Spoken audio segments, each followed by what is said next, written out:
नमस्कार मित्रांनो, मी रामप्रसाद डोईफोडे. आपण पाहता ॲक्टिव्ह राजकारणचा व्हिडिओ. मित्रांनो, आजचा व्हिडिओ हा अत्यंत महत्त्वाचा व्हिडिओ आहे. विरोधी पक्षनेते राहुल गांधी यांनी सुवर्ण संधी गमावली. उथल पाण्याला खळखळाट जास्त. या संदर्भात आपण चर्चा करणार आहोत आणि समीक्षण आणि परीक्षण आणि विश्लेषण करणार आहोत. संसदेमध्ये विरोधी पक्षनेता म्हणून प्रचंड जवळजवळ 99 खासदाराचं संख्याबळ असतानाही सुद्धा 2004 पासून तर आतापर्यंत 20 वर्ष खासदार राहणाऱ्या माणसाला परिपक्वता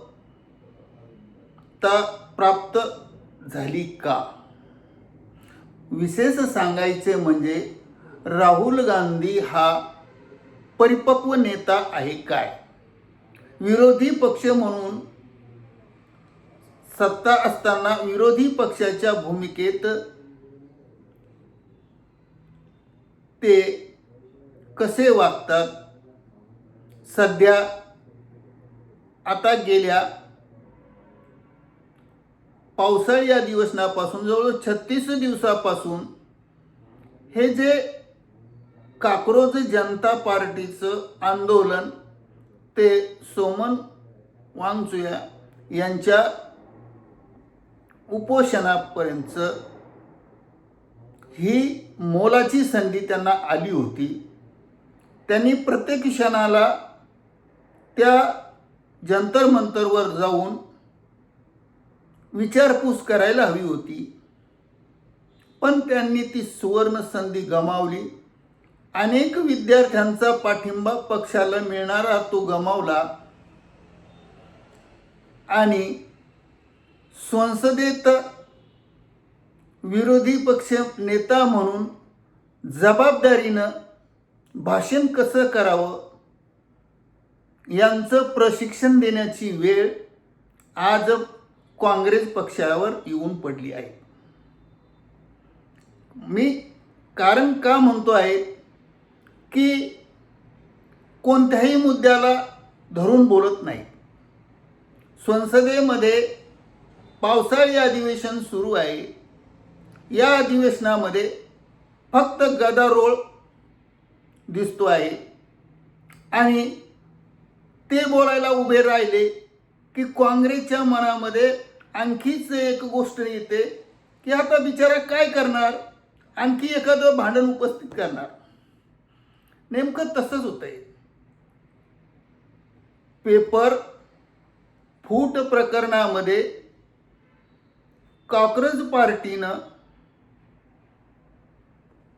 आंदोलन केलं. त्यानंतर त्यांना जाग आली आणि शेवटच्या दिवशी पाहण्यास गेले. काही न बोलता परत आले. 20 तारखेच्या मोर्चात पुन्हा सरकारला अनेक प्रश्न विचारून धारेवर धरलं. प्रश्नांचा ताळमेळ विरोधी पक्षांचा नेता म्हटल्यानंतर त्यांनी विरोधकांची भूमिका कशी ठरवावी हे अजून त्यांना कळेलच नाही. आता काँग्रेसला जवळजवळ 140 वर्षाची परंपरा आहे. अतिशय जुना पक्ष आहे. ते स्वतः ग्रामपंचायत, पंचायत समिती, जिल्हा परिषद, आमदार, खासदारपर्यंत पोहोचले नाही. डायरेक्ट एकदम खासदार. चांदीचा चमचा घेऊन घरात जन्माला आले आणि परदेशात फिरले. खासदार झाले, परदेशात फिरले. पण विरोधी पक्षाने ज्या वेळेस संसदेमध्ये आता अधिवेशनामध्ये विधेयक मांडलं. काय की या विधेयकामध्ये असं होतं की नीट पेकर संदर्भातलं विधेयक फुटू नये, लीक होऊ नये यासाठी विधेयक पारित करून घेतलं. या विधेयकावर बोलण्यासाठी म्हणून त्यांनी वेळ मागून घेतला.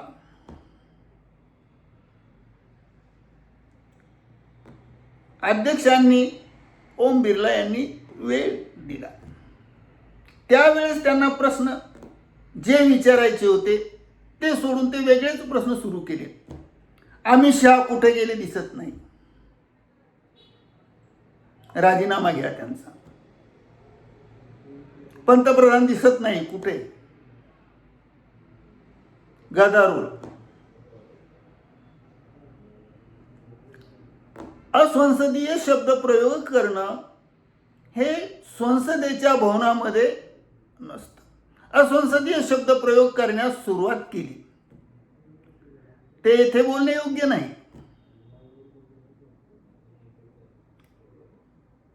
आणि म्हणून मध्येच सांगायचं की माईकचा आवाज येत नाही.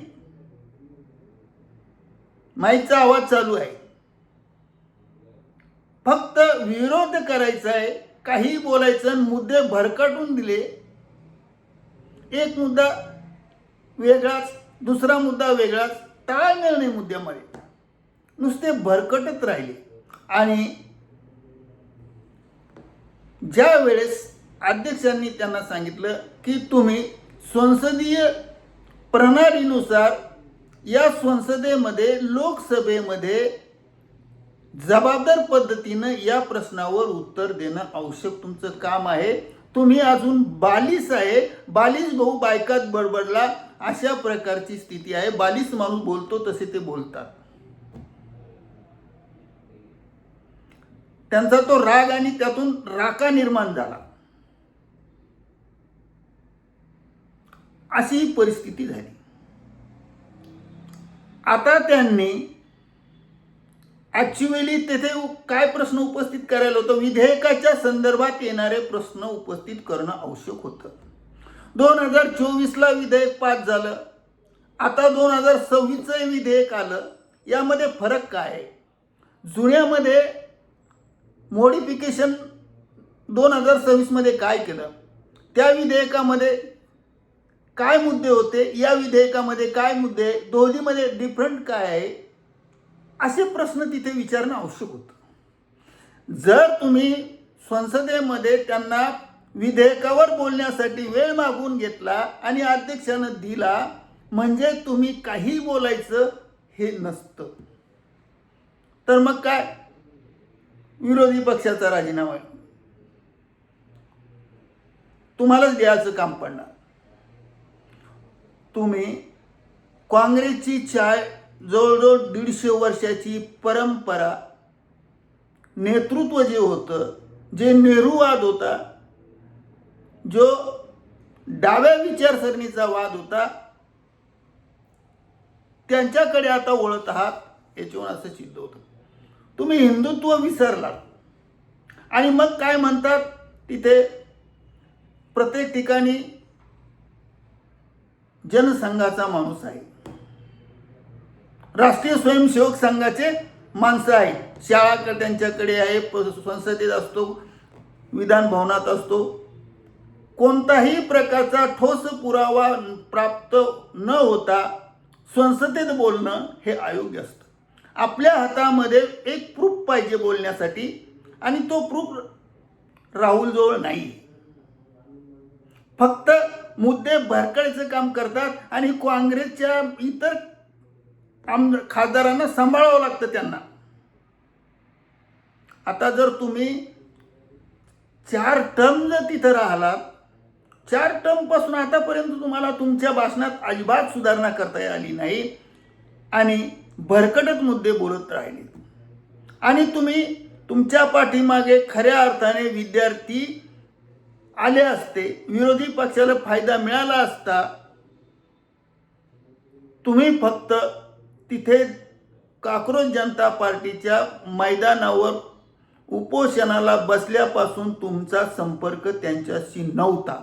मग काय तर गोळीबार करण्याचा कोणी अधिकार दिला? गोळीबार सोडलं नंतर रायफल कोणा वापरण्यास सांगितल्या? कोणी आदेश दिले? अहो तुमचा प्रश्न काय मांडलाय? बिलाच्या संदर्भात चर्चा असेल तर बिलाच्या संदर्भातच बोला की. तुम्हाला बिलाच्या संदर्भात काही जर अटी मान्य होत नसेल तर त्या अटी सांगा, याच्यामध्ये सुधारणा करा, ही अट बदलून काढा, याच्यात आणखी आपल्याला नवीन काय टाकता येईल, हे मुद्दे असतात बिलाच्या संदर्भात. आवाजी मतदान ते काय आहे की संसद सध्या पावसाळी गदारोळामध्येच आहे. एकही विधेयक पास होण्यास तयार नाही. काही विधेयकास 2/3 बहुमत लागतात. त्यासाठी ते 2 विधेयक तसेच पडून राहायला लागले. महिला सक्षमीकरण आणि मतदान याद्यातील घोळ, SIR, हे 2/3 बहुमताचे आहेत. त्यासाठी ते बहुमत बोलण्यासाठी विचार करतात. आणि एवढे ते आक्रमक होतात. त्यावेळेस माननीय देशाचे पंतप्रधान नरेंद्र मोदी अगदी शांत स्वभावाने ऐकून घेतात. कोणतीही प्रक्रिया करत नाही, काहीही प्रक्रिया करत नाही. ज्या वेळेस उत्तर द्यायचं काम पडेल त्यावेळेस मन की बात किंवा प्रत्यक्ष नागरिकासमोर गेल्यानंतर उदाहरणासहित पटवून सांगतात. डायरेक्ट हल्ला करणं योग्य नसतं. न्यूटनच्या 3ऱ्या नियमाप्रमाणे आपण जर भिंतीला लात मारली तर भिंतही तेवढ्याच जोराने आपल्याला लात मारील. तुम्ही विरोधी पक्षी जेवढ्या जोराने बोलतात त्याच्यापेक्षा सत्ताधारी जास्त ओरडणार आणि गोंधळ होणार आणि चालू येतो गोंधळ. आणि त्यामुळे जनताच्या कल्याणाचे विधेयक पास करण्यासाठी तुम्हाला लोकांनी निवडून दिलं ते तुम्ही विसरलात आणि ते करत नाही. आता काही राज्यात निवडणुका येऊ घातल्या आहेत. त्या निवडणुकीत याचा किती परिणाम विरोधी पक्षांना यांना होणार आहे? यांनी काश्मीरपासून कन्याकुमारीपर्यंत 4000 किलोमीटरचा प्रवास पायी करून एक संविधानाचे मुद्दे पटवून फिरलात. काही तथ्य झालं? सत्तेवर आलात? जनता ही पेटीतून, मतदान पेटीतून उत्तर देत असते. आणि म्हणूनच तुम्ही बालिश आहेत. असून तुम्हाला राजकारणाचं तेवढं माहीत नाही. हे 2 दिवसात आंदोलन कसं संपलं हे तुम्हाला काहीही माहीत नाही. 20 तारखेला भवनावर मोर्चा गेला. संसद लोकतंत्राची, संसद ही लोकांचे प्रतिनिधित्व करणारं सभागृह आहे. त्यावर पोलिसांनी या मोर्चाला थांबवलं. थांबवल्यानंतर थांबवणं त्यांचं काम आहे. कारण का त्या तिथे सोडणं काही थोड्या अंतरावर असणाऱ्या संसदेवर, म्हणजे तेथे जाऊन तुम्ही दगडफेक करणार, विद्यार्थी करणार, आंदोलन वाढणार. त्यासाठी पोलीस फोर्स असतो आणि करावा लागतो. शासन त्याच्या पद्धतीने करतो. आणि येथे तुम्ही त्या दिवशी फक्त रणांगणावर आलात आणि पंतप्रधानाच्या घरासमोर मोर्चा केला. तेथून तुम्हाला घेऊन गेले, नंतर तुम्हाला सोडून दिले. पण तुम्ही जनतेच्या समस्येसाठी येणारे विधेयकावर चर्चा करण्यास तयार नाही. तुम्ही फक्त काँग्रेसला आणि इतर पक्षांना भडकून देतात आणि त्याचा फायदा विरोधक घेतात. आता हा मोर्चा 2 दिवसात कसा संपला याचं कारण तुम्हाला काहीच नाही माहीत. फक्त न उत्तर देता पंतप्रधानांनी अचूक खेळ केला. काय केला खेळ? हे तर आता विधेयक मंजूर झालं, लागू झालं. याच्यात समिती नेमणार, 47 जणांना अटक करणार, कोणाचा गुन्हा झाला पुरावा असल्याशिवाय बोलू नये. बिनाबुडाच्या गोल तांब्या काही कामाचा नसतो, तो कधी सांडेल याचं सांगता येत नाही. तुमचं उथळ पाणी खळखळाट त्याला जास्त आहे. तुम्ही नवीन रक्ताचे आहात आणि तुम्हाला राग येतो.